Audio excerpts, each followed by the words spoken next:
Здравейте! Политическата кампания за избор на нови членове на Народно събрание вече започна. И съответно има безкрайно много кандидати с безкрайно различни профили. Това са икономисти, юристи, лекари, общественици, спортисти, всякакви хора. Хора с професии, хора с активна обществена позиция. Това са и хора, които реално търсят нашата подкрепа като гласоподаватели.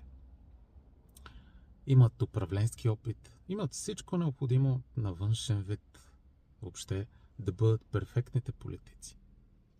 Но, ако имате досег до тях, ако имате желание да зададете дори само един въпрос, то той нека бъде: коя книга на политическа тематика, или по-скоро дори политическа теория, прочетохте последно?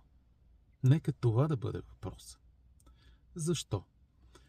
Ето, например, това е моята книга, която последно прочетох. Тя е на професор Николай Найденов от Софийския университет, който съм завършил. Многократно е препрочитана, защото политическата теория е също толкова важно, колкото политическият опит. Има хора от листите, които буквално не биха направили разлика между отделни политически институции. Говоря на теория. Не биха направили някаква разлика между конкретни политики. Те разбират само от своята тясна специфика. Това не е лошо. Това е необходимостта на обществения живот, необходимостта на политическия живот. Защото не всички могат да бъдат политолози, не всички могат да бъдат тясно засегнати от политическото. Но, тук има още веднъж но. Те трябва да имат обща представа за това какво е политиката.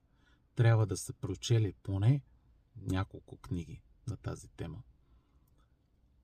И да бъдат не само тесни специалисти, но и наясно със себе си политици. Надявам се да попитате точно този въпрос.